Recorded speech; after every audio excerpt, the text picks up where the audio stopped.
We're going to transition now to prepare our hearts and minds for the sermon today.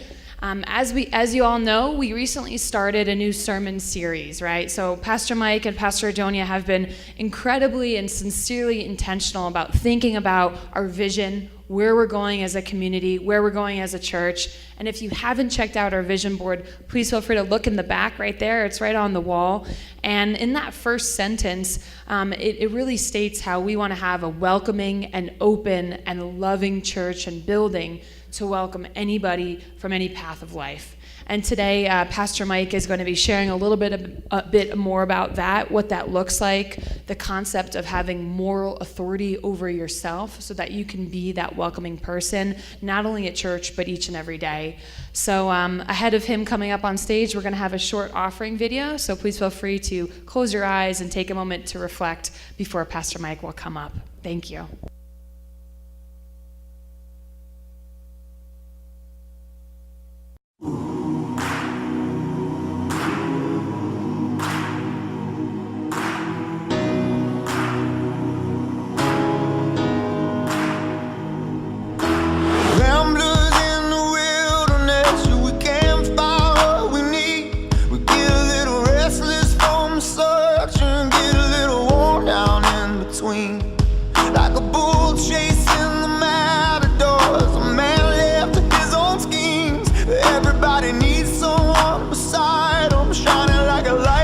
From the sea.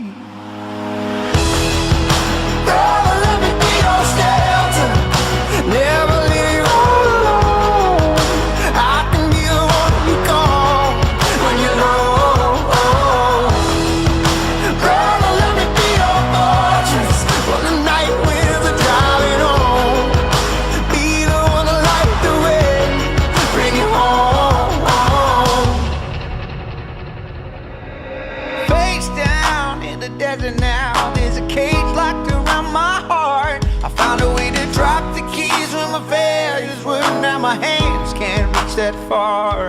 I ain't made for rivalry. I can never take the world alone. I know that in my weakness I am strong, but it's your love that brings me home. Brother, let me be your shelter. Never leave you all alone. I can be the one you call when you're low.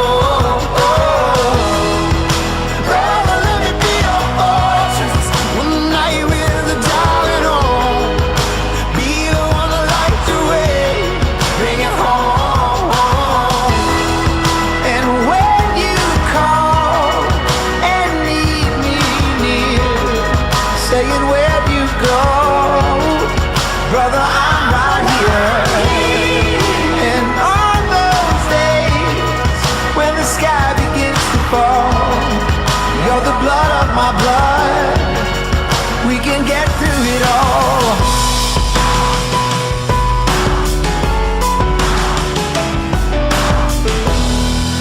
Brother, let me be your shelter.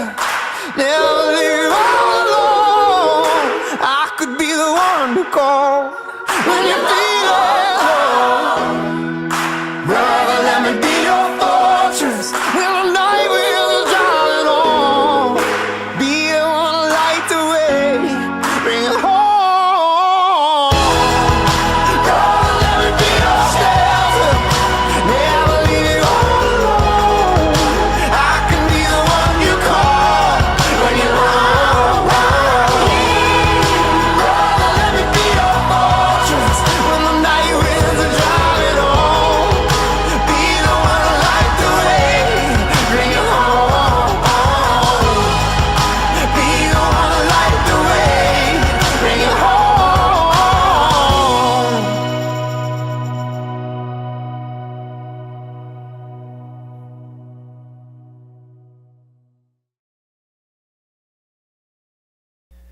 Okay, hello everybody. Great to see you. Thank you for coming today. Thank you for skipping the World Cup to be here. I was a little bit worried. I'm like, I wonder if anyone's even coming today, because I would kind of actually like to watch the World Cup finals today instead of coming to church. But hey, you know what? It's all right.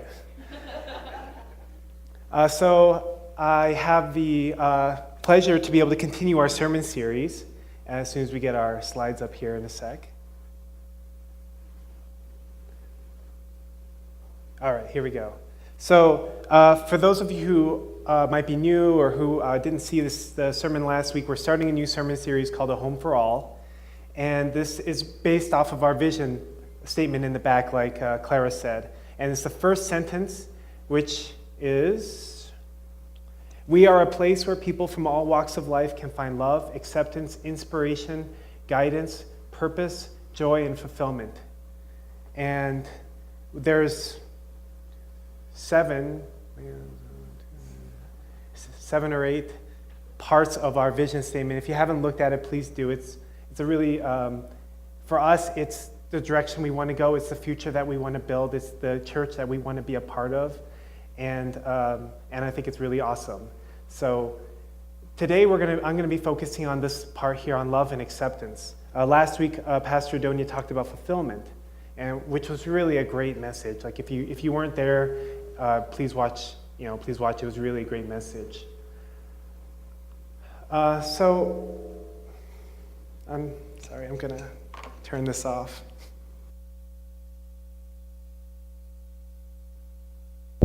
So for love and acceptance, as I was preparing for the sermon, one of the things that came to my mind was the parable of the wayward son. Or is that what it's called? The parable of the prodigal son. Thank you. Thank you very much. I don't know what I'm doing up here. And it's a really beautiful story in the Bible if you need a refresher or whatever. But I have a short video that I wanted to share about this parable, which I think that really emphasizes the point that I'm going to be making today. So please sit back and enjoy. Oh, sorry. There's a title. Creating a welcoming atmosphere. What does it mean to be loving and accepting? Here we go.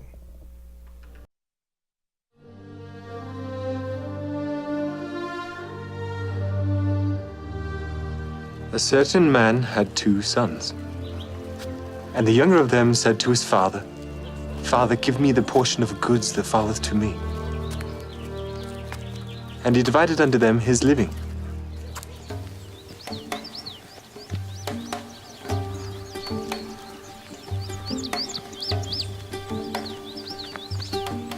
And not many days after, the younger son gathered all together and took his journey into a far country, and there wasted his substance with riotous living.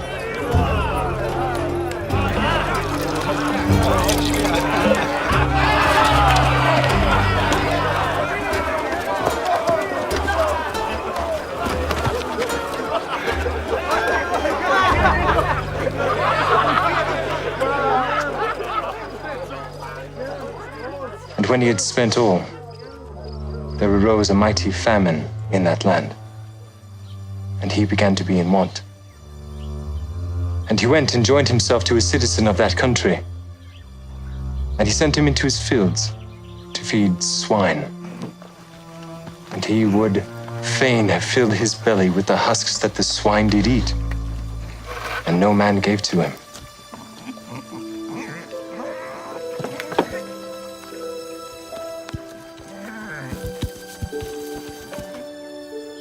And when he came to himself, he said, "How many hired servants of my father's have bread enough and to spare? I will go to my father. I will say unto him, Father, I have sinned against heaven and before thee, and am no more worthy to be called thy son. Make me as one of thy hired servants." And he arose and came unto his father. But when he was yet a great way off, his father saw him and had compassion, and ran and fell on his neck and kissed him. And the son said unto him, "Father, I have sinned against heaven and in thy sight, and am no more worthy to be called thy son."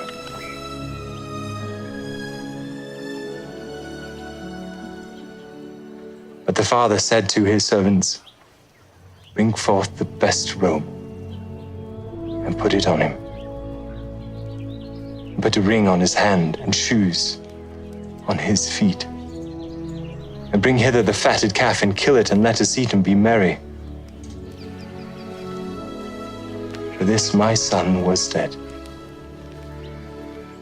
and is alive again. He was lost and is found." And they began to be merry. Now his eldest son was in the field.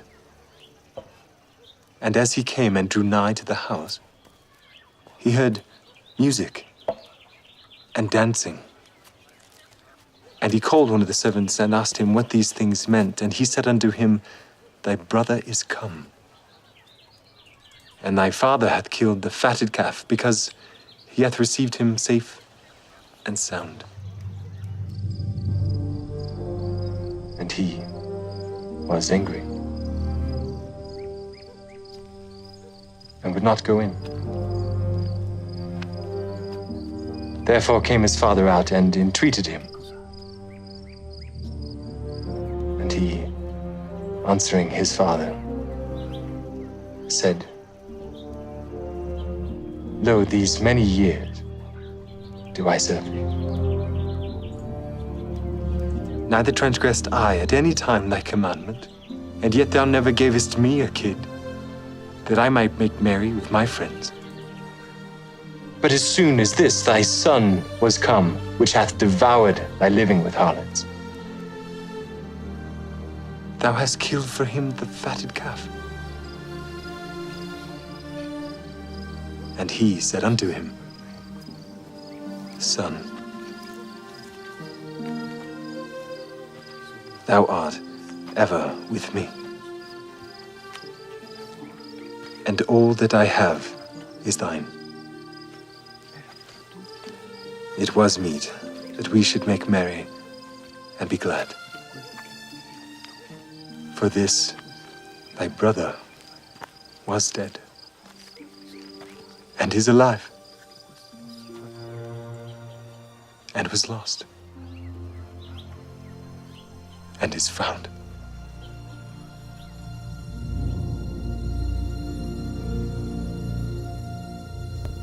Okay, thank you. So, there are so many points of this story that we could potentially talk about. Normally, when we talk about the story of the prodigal son, a lot of emphasis is put on how unconditional God's love is, to be able to love any of his children who come back to him, regardless of how far off they went or whatever. Just the fact that the son could repent and come back to God was enough for God to be able to just, for the father just to be able to embrace him and welcome him and kill the fatted calf and hold a banquet for him and everything. But I think the part of this story that I want to focus more on than that is actually the part that came after that. It's the part where the elder brother came in and he was so upset. You know, the father is so happy just to have his son back. You know, his wayward son who took his part of the inheritance and squandered it and went out and basically just lived his life the way he wanted to live it. And when everything was gone and he had nothing left, he came back basically saying, you know, "I don't even deserve to be called your son, but would you take me on as a worker?" And instead of the brother being happy for the family, being happy for his brother, instead of saying, "Oh, thank goodness, you know, my brother has finally turned away from his selfish ways and has come back to the family. How happy my father must be, how happy everyone must be to have him back." He judged him. He criticized him. All he could focus on was, "What about me? I've been here all this time while you were out partying and wasting all your money and living life however the heck you wanted to, irresponsibly. I was here, I was working hard, I wasn't being wasteful, I did everything you asked me to do, I was the good son, and you never did anything like this for me. You never held a big festival for me, you never killed the fatted calf for me. And he was jealous, and he was upset, and he was frustrated. And the interesting aspect of this story is that there's two perspectives on the same situation. There's the father's perspective, right? Just happy to have my son. I don't care all the bad things he did, just happy to have him home. And then there's the brother's perspective. He should have to pay some penance or something. He should have to pay the price for his life, and kind of a passing judgment. And when I was reflecting on the sermon today, I want to go back here real quick to the vision statement. We are a place where people from all walks of life can find love, acceptance, inspiration, guidance, purpose, joy, and fulfillment. One of the things I thought about was that, and I've said this before, and I say it at my presentation, I think that sometimes it's a little bit ridiculous that we have to include a statement like this in a vision statement. Churches are generally, I think, almost by default, supposed to be a place where people can go to when they're looking for God, when they're looking for a new, fresh beginning in their life, when they're dealing with, many people look for God when they're dealing with a crisis in life, a crisis of faith, maybe a major life change, a child being born, moving, new job, a divorce, a death in the family, something like that. These kind of situations often catalyze us to reach out to God, try to discover what is the purpose of my life, why am I here? It creates in us a deep sense of dissatisfaction with the way that life has been going, and a desire to want to change and do something different. And so many times when people come to a church, or they're looking for God, or maybe they come to our church, I don't know, or maybe one of our young people who grew up in the church, got to a certain point in their life and they realize, I actually really miss what I grew up with. I want to go back to it.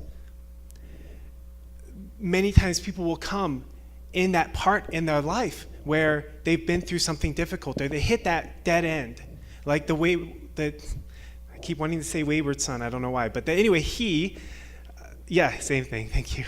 He ran out of money. That was part of it, right? But also but not just that. But if he had just run out of money and went home to mom and dad, that would be one thing, right? But he was repentful. He said, I don't even deserve to be called your son. I mean, that's not the thing that a person who just ran out of money and went home to get a handout would say. You wouldn't say that. He actually really hit rock bottom, and he recognized, I believe, that how much he wasted the blessing that he had received in his life. And he repented, and he was sorry, he was tearful, and he went back to his father with that heart and mindset. And his father embraced him and welcomed him home, just like I believe any good parent would, just like God would to any of us. But he also brought home probably his baggage, bad habits, the scars of his life, maybe originally the reason why he left in the first place, maybe hurt, anger, frustration, resentment. Those things didn't necessarily just disappear. And so many times when people come to a church, or they're looking for something, they're looking for love, they're looking for acceptance, they're looking for somebody who's willing to embrace them where they're at in their life. They recognize that they maybe have made some mistakes, recognize maybe that they're maybe not in the place in their life where they really wish they were. But I think it takes a lot of humility to actually do that. It takes a lot of humility to make those decisions, and then at the end of the road to say, oh man, they were all the wrong decisions. I made so many mistakes, I screwed up my life, and then to be able to go back and ask to be taken back in again it takes a lot of humility. I think it also takes a lot of humility on the part of the elder brother, because he thinks, just like we can think sometimes, that because I did all the things that I was supposed to do, I followed all the traditions, I was a good son or a good daughter, I never betrayed my parents' trust, I never went out and partied and wasted all my money, that I'm better than my brother. And I think that can be a very large pitfall. I think that in general, but we're talking about church here, right? So, in the terms of a religious life, it can be really easy to compare, like, oh, I did everything that I was supposed to do. How come this person can go and live life the way, whatever they want to do, and then come back and be embraced? Doesn't seem fair. But it takes a lot of humility on the part of the elder brother or whoever in that situation to suck it up, kind of, but also to recognize and be humble to the fact that just because I lived my life in accordance to God's principles or whatever, the way that you were taught or whatever, it doesn't make you better, and it doesn't make you more loved in the eyes of God. And it shouldn't be the barometer by which we treat one another, and it shouldn't be the gauge by which we welcome people. It can be really easy, in our church, we haven't grown a lot in the last few years, and it can be really easy to kind of get comfortable with the people that we are comfortable with, the people we see on a day-to-day basis. Every week, Adonia and I, we run a call. It's a conference call, sort of. It's more of a support call for young pastors. There's a number of us around the country. When all of us get on, it's about 8, and we get together once a week, and we just talk and we share. This is something that I'm dealing with in my community. It's a kind of an opening, because as a pastor, you don't necessarily want to share your difficulties with your members, or you might not always feel comfortable to be so open about certain things that are sensitive, but amongst other pastors you can be more free. And I suggested that we should start adding some more people, because there's some other young pastors coming up, and in my mind, the whole reason we started it was so that we could provide a support for these young people who are trying to do these ministry positions, because it's not an easy job, especially when you're early 20s or something like that. It's and you're trying to lead a community with like 60 and 70 and 80-year-olds, or even 30 and 40-year-olds. That can be a real challenge. So I suggested that we're going to try to add some new people. And one of the people in my group got really kind of anxious about it. He was like, I really like our group. We're close. I feel comfortable with everybody. I don't know if I want to add anyone to the group. And I had to tell him, like, that's not the purpose for which we have this group. If we're it's good to take care of one another. We need to do that. We actually need to do more of it. But after some point, if all we're focusing on is just taking care of ourselves, then it's not fulfilling the purpose, and eventually we become self-centered, just thinking about our needs. And we stop realizing that there's needs of other people out there that fundamentally is our purpose for existing, to live for a greater purpose. So he was like, yeah, I get it. I was like, don't worry, we'll bring these new people in. They'll feel like family too, and it's going to be great. It'll take some time, to readjust or whatever, but we'll work it out. It'll be fine. And sometimes, in our church, we can have also the experience of being, I know these people. I feel comfortable with these people. I don't know if I want to have new people come in, bring in their problems, bring in their issues. We just want kind of keep things comfortable. But I really, Adonia and I, and those of us who are, in the leadership roles in the community, we really believe and have faith that we are going to have a packed church someday. Not just the church, but the community. The part of the reason why we have this vision is because someday, down the road, we keep doing the right thing, we keep moving in the right direction. We're going to have a packed house, and we're going to have a thriving, growing, lively community that's excited and doing things and spontaneous. Yeah. Thank you. But we're not there. We're not there, and you look around, and, particularly today, a little empty. That's okay. But, we don't want to stick with the 2-person to a pew tradition. That's not cool. I'm actually really tempted to take out some of these pews just so that we can feel a little fuller in here. But if you think about it, you look around, what does it mean to have a full house here? It means that all of these empty seats, normally would be less empty seats, but all these empty seats would have somebody in them. It's somebody that today, you don't know. They'd all be filled with somebody that you maybe never met before or something like that. If we start getting to the point where we're having multiple services, you may never see each other unless you're getting together during the week, which if we're not doing that, we're in trouble.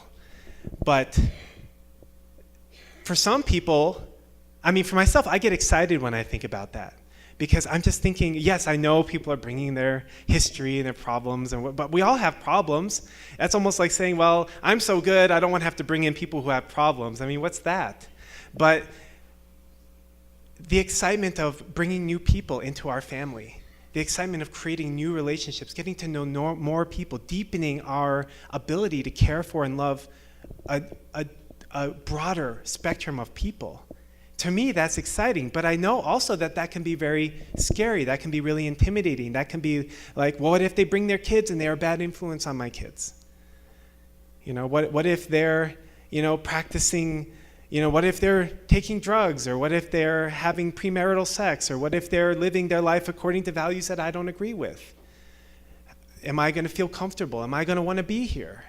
These are kind of questions that I think automatically come up for a lot of people. But I think that just like the story of the parable of the prodigal son, we don't want to be the elder brother. We don't want to have the elder brother's heart. We don't want to have the elder brother's heart of, because I live my life a certain way, because I did certain things the right way, I don't want to accept my brother who is coming, who maybe made the wrong decisions in life. We want to be like the father who is willing to embrace the son, even though probably the father felt hurt also, probably. I'm sure he felt hurt that his son took his inheritance, went off, lived his life, probably didn't write home, probably didn't stop by to say hi, just did whatever he wanted to do, maybe even not according to his father's guidance or direction of how he raised him. But even still, was just so happy to have the son back. So happy to have back the son who, he loved his other son too, right? He told him, everything I have is yours. Don't be so upset. Everything I have is yours. But the brother just felt, this isn't right. But we want to be like the father. We want to have the heart of the father to just be happy, to welcome the people who come in through those doors, or whatever it is situation in your life that you're dealing with. But that brings me to another aspect of the sermon that I want to share about. I think that in general, we all want to be loving and accepting people. Oh, sorry, the video. Oh, here we go. I think that that's kind of a natural thing, It's kind of like when you have someone over to your home, right? When you have someone come over to your home, maybe your home is a mess. I don't know. Ours gets really messy sometimes. And you have someone come over and you want to clean up. You want to provide nice snacks. You want to make them feel really welcome. I don't know anybody who doesn't do that. Maybe I just don't travel in the right circles. I don't know. But generally, that's kind of the way we feel when we have company over, we have family over, something like that. And in the church, I think that in general, when somebody comes and visits our church, we want to welcome them. We want to make them feel loved and accepted, wherever they're at in their life, and just, hey, just become part of the family. But for some reason or another, that oftentimes doesn't get translated into actual experience. And I know this because as much as I love our community and as far as we've come in the last 3 years, which I'm just amazed by, I know that we have had a history of people who've come to our church and not felt welcomed, not felt accepted for where they're at in their life at that time. Maybe expectation put on them. Well, if you're going to be here, you have to be a certain way. There's been a little bit of a disconnect there. So I want to talk about that a little bit because I think it's important for us to recognize our shortcomings, but then also to forge a pathway for improvement and growth. So I want to talk a little bit about moral authority. For many of you know, I've been reading this book called Visioneering by a pastor named Andy Stanley. And if you don't know, he's the one that we watched a sermon of his one day. He talked about do for one what you wish you could do for everyone. Great message. And he wrote this in his book. He talks, and I love this, so I'm just going to read a little bit, and we'll want to talk about this a little bit. He says, every great leader, every successful father and mother, anybody who has ever perceived and followed successfully with a God-given vision has possessed a form of authority that rests not on position or accomplishment, but on an inner conviction and the willingness to bring his or her life into alignment with that conviction. It is the alignment between a person's convictions and his behavior that makes his life persuasive. Herein is the key to sustained influence. The phrase that best captures this dynamic is moral authority. Moral authority is the credibility you earn by walking your talk. It is the relationship other people see between what you say and what you do, between what you claim to be and what you are. A person with moral authority is beyond reproach. There is alignment between conviction and action, belief and behavior. Nothing compensates for lack of moral authority. No amount of communication skills, wealth, accomplishment, education, talent, or position can make up for a lack of moral authority. We will not allow ourselves to be influenced by those who lack moral authority in our eyes. Inconsistency between what is said and what is done. If others are aware of a discrepancy between what you say you believe and what you do, or between what you do and what you want them to do, you will have little moral authority. Family is a realm in which the significance of moral authority is easily evaluated and understood. Think for a moment about your parents. Were they or are they leaders worth following? Do thoughts of mom and dad elicit feelings of respect? If so, it is because you perceive consistency or alignment between what they say and what they do. All the ability, talent, charisma in the world cannot take the place of moral authority. What you have seen happen in your own family, good or bad, has the potential to be repeated in your relationship with those who have chosen to partner with you in your vision. So what I love about this statement is that it reiterates the fact that the family is the root of all life experience. If you have a business, if you have an organization, if you have a church, if you're a parent, if you're a husband, if you're a wife, if you're in a situation where you are relating with other people, this applies. It's interesting because you can find a person who has charisma, you can find a person who has money, who has accomplishment in their life, and you might want to listen to them based on those things for a while. But eventually, and I believe this is really true, if the person doesn't actually live according to their convictions, or if they ask you to do something that they themselves are not willing to do, then eventually that influence will wear off. Eventually we can't follow those kinds of people. And he talks about parenting. I don't know about you, but that really resonated with me. I thought to myself, that's so true. I respect my parents not because they were really successful financially or because they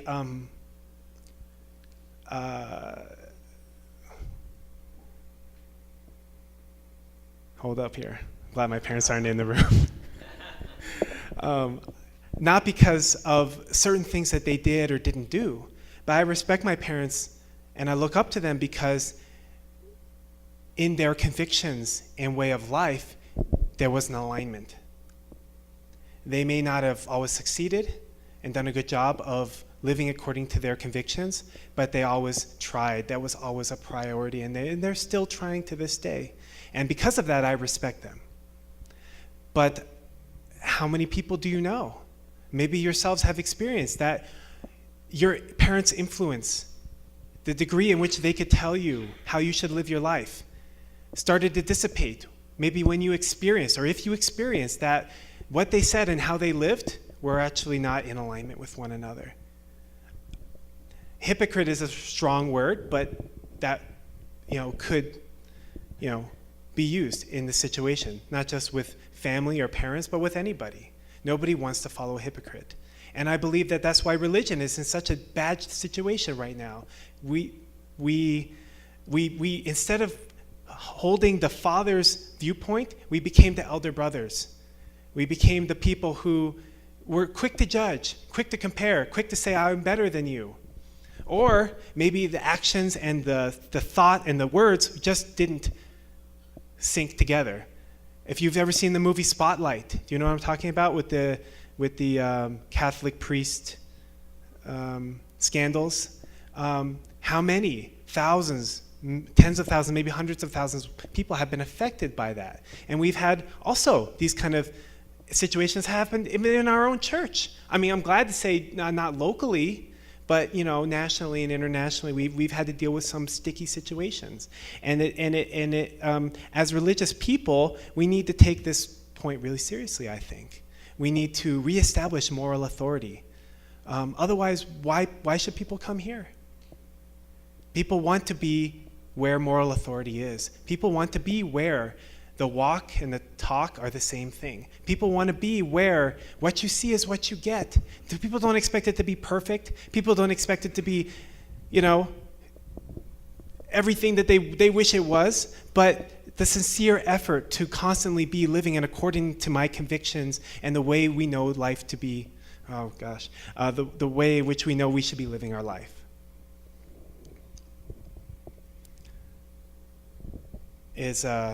And when people come, and I think that this is a very important point, in order to be loving and accepting of people, we have to be in a situation where we have moral authority in our life.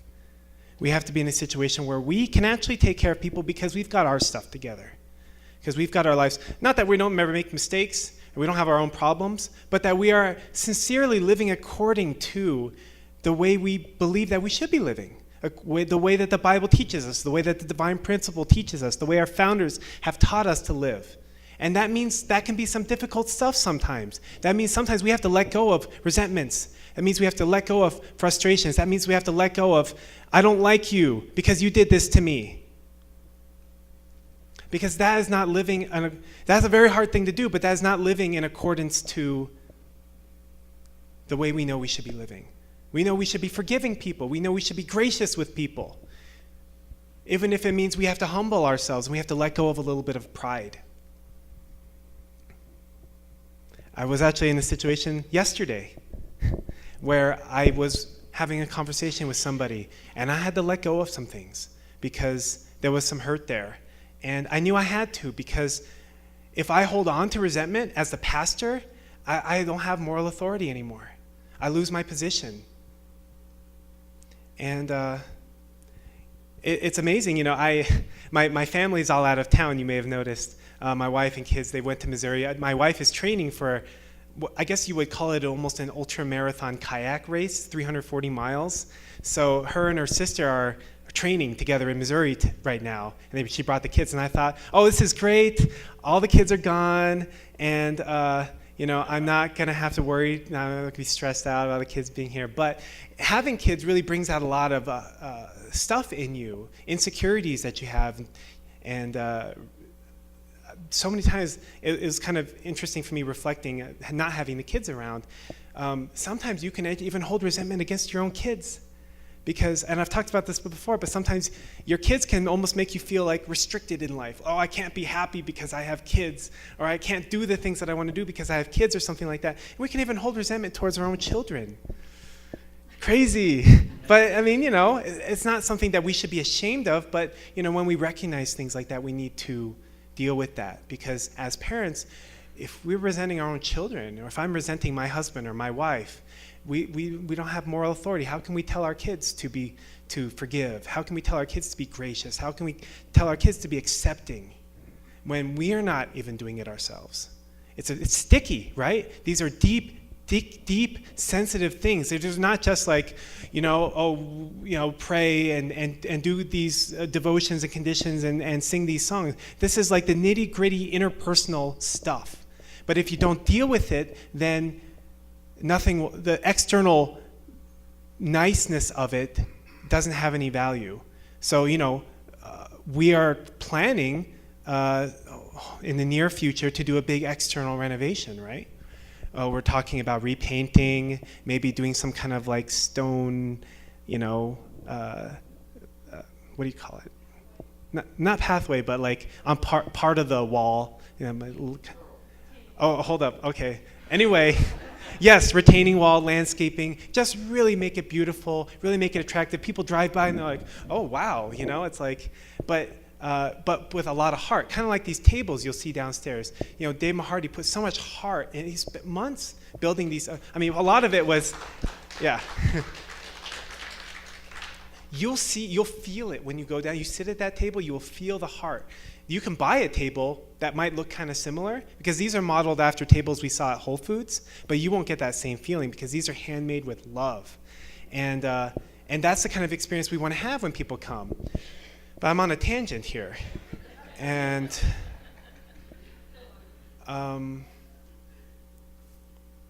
so we want to do a big renovation. Oh yeah, so we want to make it really beautiful. But how much value does that have if on the inside nothing changes? How much of it, we need to become people who can be embracing and welcoming of people wherever they're at in their life, even whether they're a person who just lived a great life and I'm just looking for something better, or if they're like, I hit rock bottom because I made so many mistakes and I screwed up my life. I don't, whatever. But we have to have the Father's heart to be able to embrace all those people. In order for us to do that, we have to create moral authority in our own life. And that's difficult because it's personal. It's personal, it's deep, it's talking about sticky stuff that is hard to let go of. But without doing those things, we don't grow, and I think it's going to be very hard for us to actually really take care of new people. So, anyway, that being said, I prefer to do both. I prefer to improve externally, but also to grow ourselves from the inside out, and that's why we're doing this series. And I believe that is all I have to say for today. So that is the end of my message, so please join me in prayer. Our good morning, our most beloved Heavenly Parent. We're so grateful that we could be here this morning, that we could all come together as brothers and sisters, even though we have our own personal challenges and difficulties in life. We really pray for your guidance, Heavenly Parent. Sometimes we don't feel like we have the strength to deal with challenges in our life, relationships that are hard or hurtful. And I just pray that each and every person here, Heavenly Parent, can receive strength, can receive guidance in their life, can receive direction, so that as a community we can really create the kind of family and the kind of feeling that we can really embrace the people of this world. There are so many people, Heavenly Parent, in this world who are looking for love, they're looking for acceptance, they're looking for somebody with open arms, someone just listen to their story and take them where they're at, Heavenly Parent. And they want to grow and they want to learn, Heavenly Parent, but they need to be received where they're at. And I pray that we can just be people like that we can be like the father in the story of the prodigal son, that we can have the open hearts, because we know that at some point in our life we hit that rock bottom, or we hit that time where we felt like we needed to come back. And your love was there for us. Somebody's love was there for us. Somebody substantiated that love. Somebody substantiated that heart.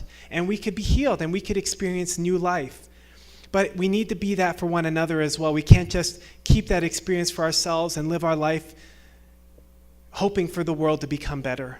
There are many people who are looking for healing, Heavenly Parent. I pray that we can be the kind of people who can help them to experience that. I pray that we can become the kind of community that can someday fulfill the vision that we have set forth in front of us, that we can become the kind of community where people can experience joy and happiness and fulfillment and inspiration, love and acceptance, Heavenly Parent. And whatever work that we need to do to get there, I don't even know what it is, but I pray that you can just guide us in that direction, because that's the direction we need to go. We need to go there. We need to grow. We need to find ways to bring new life, Heavenly Parent. Otherwise, we will shrink and we will die, and we don't want that to happen, Heavenly Parent.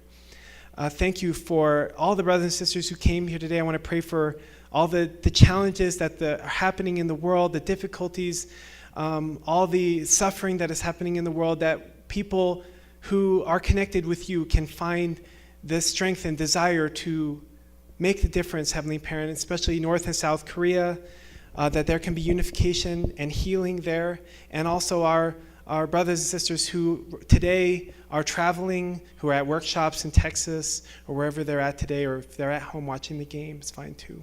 And I offer this prayer in the name of Michael and Adonia Hendrick, a blessed central family. Amen and Aju. Thank you so much, everybody.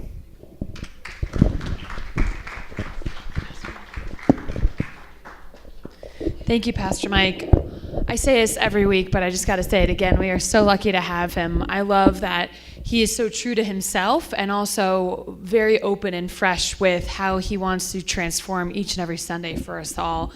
I think that I'm definitely going to be using that term in my life, and that's something that I want to commit myself to. And I think that I hope that you're all further inspired and further energized to take more ownership over the words that you say, the people that you are, so that we can really grow all together. How does that sound? Pretty great, right? All right.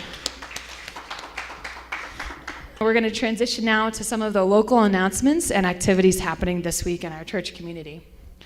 So, in efforts to continuously improve and communicate who we are to our community and everybody who's joining us for our services, we have a program today called Who Are We? And it's a brief introduction for all new or longtime members to learn a little bit more about our vision, who we are, where we're going, and the future of our community.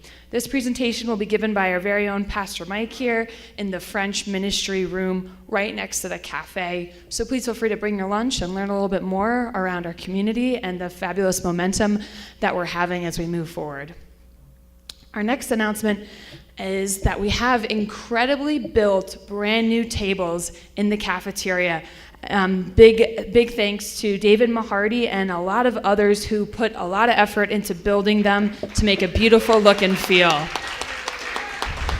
I couldn't finish the announcement because everybody was just so excited. We can keep going, yeah. I just want to say thank you, David. These look absolutely so much better from what we had before, and thank you, Pastor Mike, for making that opportunity possible. I think this just continuously shows how we want to improve the church experience for everybody coming, and we want to make sure that we're always keeping clean and taking care of the property that we own. So thank you, David Mahardy, and everybody else who helped to make this possible. I can't wait to eat lunch on them today. All right, we also have a Thursday event run by Dr. Hendrick. He'll be leading our Bible study at 7 p.m. here in the cafe. Every week we go into a new topic around the Bible to gain a deeper understanding of that word and that book. And as we know, Dr. Hendrick is truly an expert. He's been doing this for decades. So if you want to, have some more personal one-on-one time with him in a group setting, please make sure to come out not only this Thursday, but every Thursday at 7 p.m. So let's dig in deeper together. Our next event is how we're going to be having a movie showing this Friday. Who here knows this movie? 5 People You Meet in Heaven. Raise your hand if you know this movie. Okay, so we got about maybe 20% of the room. The other 80%, I hope you come because it's a fantastic movie. I've seen it, and it's about a man, and on his 83rd birthday, his name is Eddie. He was a war veteran and a maintenance worker at an amusement park, and he dies trying to save a little girl who falls from a ride. And so this entire movie shows the 5 people that he meets in heaven when he awakens, and the understanding and meaning that they played in his life. So come on out to have some fun and eat some popcorn with us this Friday at 7 p.m. It'll definitely move you to tears, but I'm sure there'll be some laughs as well. And our last announcement here is that it's one of gratitude. This coming week, the Fleischer family will be cooking, and the Workman and Verux's family will be cleaning. Additionally, we want to thank the Hendrick Senior family for cooking and cleaning today. So let's give them a round of applause.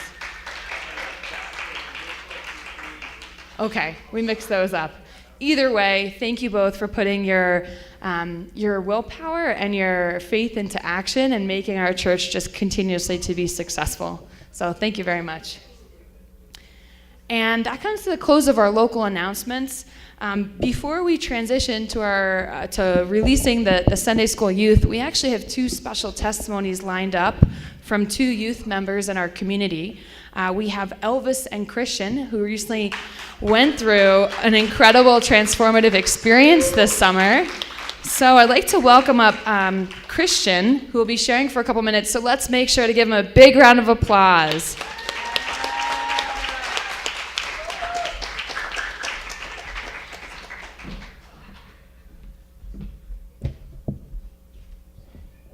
Hello, my name is Christian. I'm from Denver, Colorado.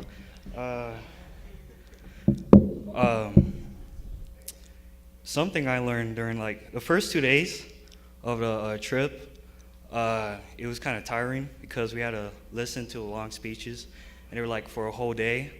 So it was pretty hard for me, but I mean I made it through.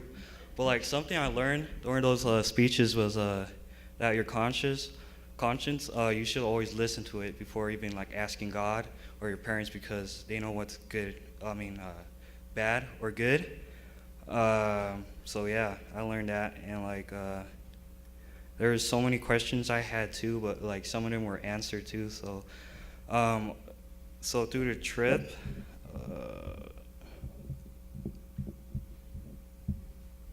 we went to True Father's the university that he attended to, and it was pretty cool. And some other stuff I learned was that if we, as like America, can unite together, we can like change the whole world. We can unite Japan and Korea together so that we can like show peace in the whole world. And yeah, I made a lot of new friends. It was pretty cool.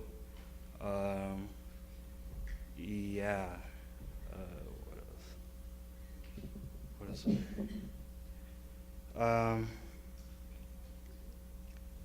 Yeah, we saw True Mother. It was a very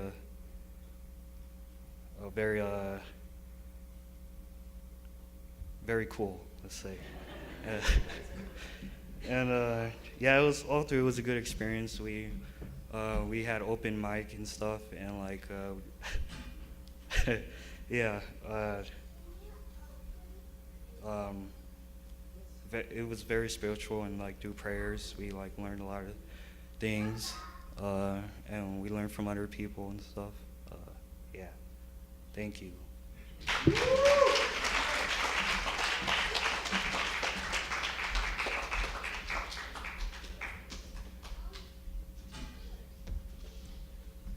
Hello, everybody.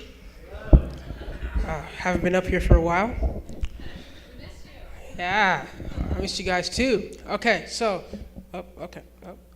So we went to Hyojung trip 2018. Basically, we went to Japan and Korea, and it was really fun. I just want to say, when Christian said he got through the 2-day workshop, he didn't. Well, I think he should give himself more credit because he didn't sleep at all. And, you know, I slept, everybody slept, and Christian was the only one just in it to win it. So, yeah. All right, anyway, here, I'm gonna just hold this like this. Okay, so before I went to this trip, I thought that I knew everything about the Unification Church. I thought that there was nothing else to learn. I thought I was just up there and I was ready to like push forward the movement to unite as one. And this was because not because it was because the lectures that I got from David, he's been repeating them, but it's for the sake of the other kids so that they know what I know, and that after that we could all grow together as one instead of splitting up. But once I got to this trip, the 2-day lectures really gave me something to learn about. Like Christian said, your conscience. They talked about the fall, and they just brought everything together for me. And I learned that there's so much more to learn, and that it's not like just this little part, but it's a big part. I also learned that we need to. I knew that we were trying to unite the world, but the new thing for me was we were trying to use Korea, Japan, and America to do that. And I was like, whoa, that's crazy. And now I know, so I'm ready. But yeah, the trip was overall good. I made some new friends like Christian, and yeah, that's pretty. Oh yeah, we did get to meet your mother. That was pretty cool. And yeah, that's about it. Thank you.